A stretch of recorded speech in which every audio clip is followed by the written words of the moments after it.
नमस्कार दोस्तों, मेरे YouTube channel advocate Jagjit Kumar Bhatt में आप सभी का स्वागत है। दोस्तों आज हम लोग बात करने जा रहे हैं बिहार में 7 जनवरी 2023 से 500 करोड़ की लागत से 2 चरणों में जातीय जनगणना प्रारंभ हो चुकी है। दोस्तों जातीय जनगणना प्रारंभ हो चुकी है। इसी पे हम विधिवत बात करेंगे कि भारत का संविधान इसमें क्या कहता है और honourable supreme court of India क्या कहती है और केंद्र सरकार किस तरीके से और राज्य सरकार किस तरीके से लोगों को वोट बैंक के रूप में यूज करना जानती है।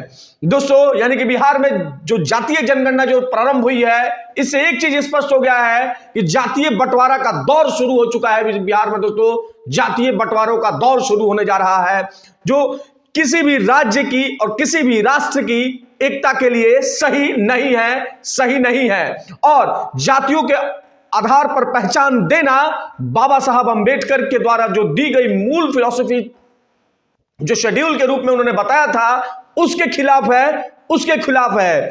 दोस्तों आज हम लोग इस तरह की जातीय जनगणना करा करके क्या संदेश देना चाहते हैं और कैसी श्रद्धांजलि देना चाहते हैं अपने संविधान निर्माताओं को। संविधान के द्वारा जो ये बनाए गए सेंसस थी, वो जो नेताओं ने इसको विपन के रूप में यूज किया है वो सही नहीं है। इस तरह का असंवैधानिक जातीय जनगणना कराना, सबसे पहले ये जो बिहार सरकार के द्वारा कराई जा रही है दोस्तों, ये एक असंवैधानिक जातीय जनगणना है। चूंकि मैं आगे भी इस पे बात करूंगा कि जो सेंसस है वो भारतीय संविधान में कहां है, लेकिन उससे पहले दोस्तों, पहले अंग्रेजों ने 1931 में जातीय जनगणना करा करके पब्लिश किया। उस समय समाज में हर जाति को एक दूसरे के खिलाफ खड़ा कर दिया। अब इन नेताओं ने इस तरह का जातीय जनगणना करा करके तमाम तरीके के जितने भी जाति के लोग हैं उनको सामने एक दूसरे के ले आकर के खड़ा कर दिया है, जो समाज में बंटवारे को संदेश देता है दोस्तों। और ये बंटवारे को ही संदेश नहीं देता है दोस्तों, आपसी जो वैमनस्यता है जातियों को लेकर के वो फिर से पैदा होगी। गरीबी, भुखमरी, बेरोजगारी इत्यादि बहुत सारे विषय हैं दोस्तों। अब उस पे बात नहीं हो रही है, बात हो रही है कि जातीय जनगणना कराई जाए, और जातीय जनगणना अब शुरू भी हो चुकी।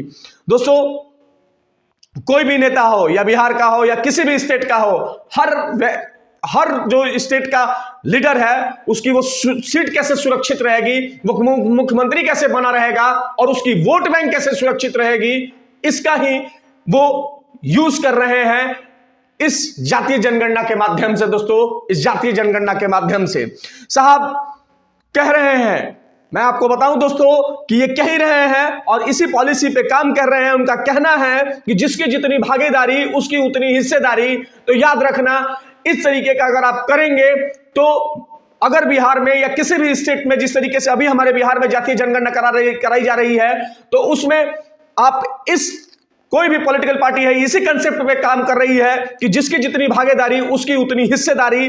तो बिहार में 30% के आसपास या 54% के आसपास ओबीसी जाति के लोग हैं, तो बिहार के रिसोर्सेस पे 50% जो है उनका हक हो गया। 10% किसी और जाति का है, 10% किसी और जाति का है या किसी और कम्युनिटी से आते उनके हैं, तो उनका रिसोर्सेस पे अधिकार हो जाएगा।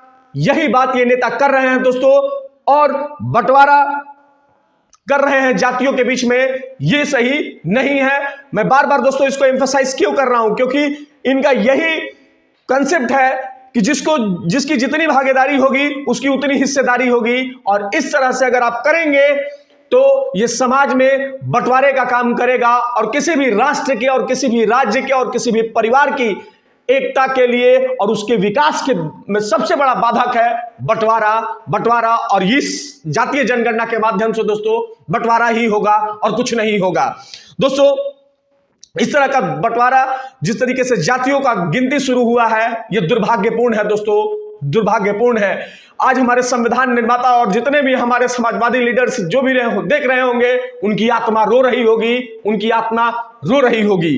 जातीय जनगणना के पीछे जो नेता हैं हमारे, ये लोग क्या तर्क दे रहे हैं? ये तर्क दे रहे हैं कि to implement this proposal will be passed in the state cabinet. This aim is that every section of society can progress properly, यानी कि सोसाइटी का प्रत्येक व्यक्ति जो है उसका प्रोग्रेस बढ़िया तरीके से होगा, बढ़िया तरीके से होगा।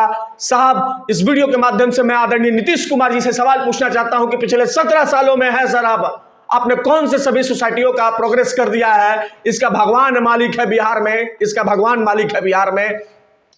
खैर दोस्तों, हम बात करते हैं कि सेंसस को अगर आप देखेंगे कानूनी रूप से तो भारतीय संविधान के 7 शेड्यूल के यूनियन लिस्ट के सीरियल 69 में देखेंगे, वहां सेंसस की बात आई है और सेंसस करने का पावर केवल और केवल केंद्र सरकार को है। केंद्र सरकार को है according to under article 246(1) of the constitution of India. ये हम लोग जो बिहार में सेंसस हो रहा है दोस्तों, एक तरीके का सोशो इकोनॉमिकल सर्वे है, कास्ट बेस्ड काउंट है, ये सेंसस नहीं है। मैं इस वीडियो के माध्यम से आपको एक स्पष्ट जानकारी दे दूं। जो बार बार कहा जा रहा है कि कास्ट सेंसस है, नो, सोशो इकोनॉमिक सर्वे है दोस्तों, एक कास्ट बेस्ड काउंट है। और इस तरह का कास्ट काउंट सर्वे इससे पहले कर्नाटका, ओडिशा और तेलंगाना जैसे राज्यों में भी हो चुका है। अब पूरे देश की बात करते हैं दोस्तों सेंसस की, तो इससे पहले 2011 में जब यूपीए गवर्नमेंट बैठी थी सरकार में, सेंट्रल गवर्नमेंट में, तो सेंसस कराया गया था। और वो सेंसस जो कराया गया था सोशो इकोनॉमिक कास्ट सेंसस कराया गया था, यानी कि उसमें लोगों की जाति भी पूछी गई थी और उस तरह का सेंसस कराया गया था साल 2011 में। और उसे पब्लिक जो है दोस्तों नहीं किया गया और बताया गया कि इसमें कुछ डिस्क्रिपेंसीज हैं। हम आगे उस पर बात करेंगे दोस्तों कि किस तरीके से सेंट्रल गवर्नमेंट जो है इसे डेटा तो तैयार किया लेकिन उस डेटा में डिस्क्रिपेंसीज बता दिया।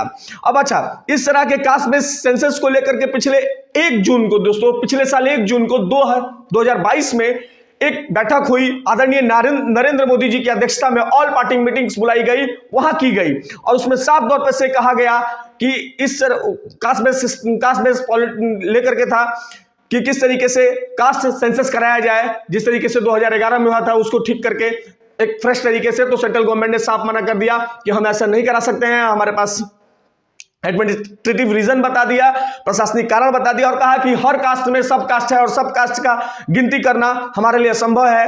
तो इससे दोस्तों आप समझे कि किस तरीके से केंद्र में बैठी भी जो सरकार है वो इसे नहीं करना चाहती है और राज्य में जो बैठी सरकारें हैं वो इसे इसलिए नहीं करना चाहती है कि उसका वोट बैंक फिसल ना जाए, उसका वोट बैंक सुरक्षित रहे। अच्छा, इससे अब हम बात करते हैं, इससे पहले जो इसी साल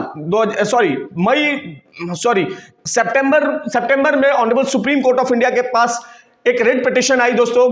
रेड पिटीशन फाइल किया महाराष्ट्र गवर्नमेंट ने, जिसमें honourable supreme court of India ने जिस पर केंद्र सरकार को डायरेक्शन इशू करते हुए कहा कि union government backward class citizen जो है उनका एक डेटा तैयार करे, डेटा कलेक्ट करे और जो सेंसस हो वो 2021 में वो इसी तरीके का हो। इसको लेकर के जुडिशरी ने एक बहुत बड़ी बात कही दोस्तों, जो हमें जानना चाहिए कि honourable supreme court of India उसमें क्या कहती है। तो honourable supreme court of India स्पष्ट तौर पे कहा कि मैं बताता हूं, honourable supreme court of India ने कहा कि The judiciary cannot direct the government to conduct a caste census because it is a policy decision not to do so, and the judiciary cannot intervene with the government policy। यानी कि court ने स्पष्ट तौर पे कह दिया दोस्तों कि ये जो है कास्ट सेंसस जो है या सेंसस, ये पूर्ण रूप से गवर्नमेंट पॉलिसी की बात है, पॉलिसी डिसीजन की बात है, इसमें हम लोग इंटरवीन नहीं कर सकते हैं, हम लोग इंटरवीन नहीं कर सकते हैं। और फाइनली कोर्ट ने यह भी कहा कि कोर्ट ने स्पष्ट तौर पर यह भी कहा कि it elaborates on why it is neither practical not administrative feasible to attempt a caste census. Central government ने जब रिप्लाई फाइल किया काउंटर एफिडेविट में, तो उन्होंने यह बात बताया कि हम माय लॉर्ड इसे करने में असक्षम है और हमारे पास बहुत सारी जो है समस्याएं, हम इसे नहीं कर पाएंगे। तो कोर्ट ने इसके बाद कहा था कि हम इसमें वो जो नहीं कर सकते हैं। जो महाराष्ट्र सरकार ने कहा कि आप इस पे डायरेक्शन इशू करें, जिसमें केंद्र सरकार को पूर्ण रूप से कोर्ट ने यह कह दिया केंद्र सरकार को कि हम केंद्र सरकार की पॉलिसी डिसीजन है, हम उसमें कुछ नहीं कर सकते, हम उसमें कुछ नहीं कर सकते। दोस्तों आपको क्या लगता है, आप अपने कमेंट बॉक्स में राय दें और बताएं कि किस तरीके से बिहार में जो जातीय जनगणना कराई जा रही है वो जातियों में एक दूसरे को बांटने का काम किया जा रहा है और अपने वोट बैंक को सुरक्षित करने का काम किया जा रहा है वर्तमान में जो वहां के मुख्यमंत्री हैं उनका, और कुछ नहीं है दोस्तों। आप अपने राय जरूर कमेंट बॉक्स में देखते रहें मेरा यूट्यूब चैनल दोस्तों, शेयर करें, सब्सक्राइब करें, लाइक करें मेरे यूट्यूब चैनल को दोस्तों। धन्यवाद दोस्तों, धन्यवाद।